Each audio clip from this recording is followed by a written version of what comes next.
नमस्कार। एक विषय होता है ओटीएस, जिसको ओपन टू स्काई बोलते हैं। जब यह किसी घर में आता है तो इसका उपयोग किया जाता है हवा के लिए, पाइप आने जाने के लिए। मगर जब वही आप ओटीएस फ्लैट सिस्टम में देखते हैं तो वह एक कट के रूप में होता है।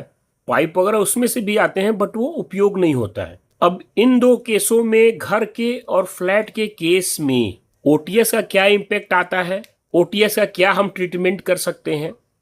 तो पहली चीज आपको समझनी पड़ेगी कि जब आप 2 या 3 फ्लोर का कोई घर बनाते हैं, उसमें कोई भी ओटीएस है तो ग्राउंड फ्लोर पर जनरली आप दरवाजा खोल के उस ओटीएस का पूर्ण उपयोग करते हैं तो ग्राउंड फ्लोर पे वो कट नहीं माना जाएगा।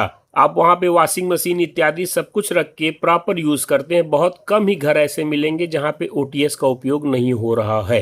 तो ग्राउंड फ्लोर के केस में आप उस ओटीएस को नहीं काटेंगे, उसको भी आप मेजरमेंट में, ग्रिड में लेना चाहिए मेरे अनुसार। बाकी कुछ लोग उसको कटिंग मान रहे हैं, मैं नहीं कटिंग मानता हूं क्योंकि उसका उपयोग आप कर रहे हो। अब बात आती है जब हम फर्स्ट फ्लोर सेकेंड फ्लोर पे चले जाते हैं तब फिर हम क्या करें। तब फिर यह कट के रूप में उपयोग हो जाएगा, मगर वह इतना बड़ा एरिया नहीं होता कि वो बहुत ब्लंडर मिस्टेक कर देगा। अब दूसरी बात, ये ओटीएस की जो लोकेशन है, अभी सपोज करिए ये एसएसडब्ल्यू का टॉयलेट है और ये आपने ओटीएस ओपन किया है तो ये साउथ की ओपनिंग हो गई या एसएसडब्ल्यू में ओपनिंग आ गई। साउथ वेस्ट की ओपनिंग या साउथ की ओपनिंग कुछ हद तक सही नहीं है, अगर देवता पद सही नहीं है। साउथ वेस्ट तो पूरा गड़बड़ है, साउथ में कुछ पद तक, कुछ डिग्री तक सही है। तो इसको कैसे बैलेंस करेंगे। वो एक प्रकार से हवा पानी घर में आने का माध्यम बनता है, तो वहां पे क्या ट्रीटमेंट करना आवश्यक है। जी हाँ, बिल्कुल ओटीएस को ट्रीटमेंट करना चाहिए घर के केस में। इस ओटीएस के ऊपर अगर दक्षिण में आ रहा है तो पीला चादर, ट्रांसपेरेंट जो सीट आती है उसका उपयोग करें। और ओटीएस बिल्कुल होना चाहिए घर में। हवा पानी रोशनी अगर घर में नहीं है तो भी बहुत बड़ा दिक्कत है।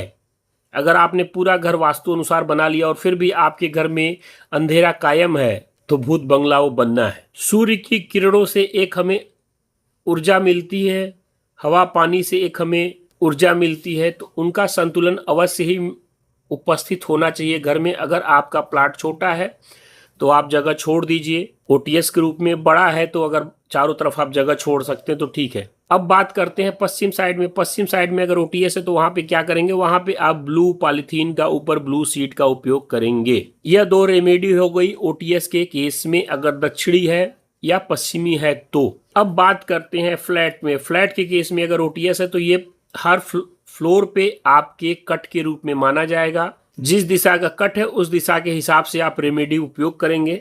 कोई पर्टिकुलर ओटीएस की रेमेडी अलग से नहीं है, केवल 5 एलिमेंट की ही रेमेडी आपके यहाँ उपस्थित है।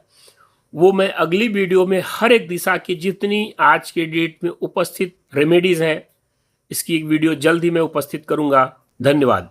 एग्जाम्पल के लिए छोटा सा मैं यहाँ पे आपको टिप्स देते हुए जा रहा हूँ कि अगर नॉर्थ वेस्ट में कट है तो वहाँ पे आप, अगर उसके आसपास लैट्रिन है तो नहीं, अगर लैट्रिन नहीं है तो वहाँ पे आप स्वास्तिक इत्यादि का चांदी के उपयोग कर सकते हैं, मोती को लगा सकते हैं, नॉर्थ वेस्ट का हेलिक्स उपयोग कर सकते हैं, एल्युमिनियम उपयोग कर सकते हैं, त्रिधातु उपयोग कर सकते हैं, सफ़ेद पेंट उपयोग कर सकते हैं।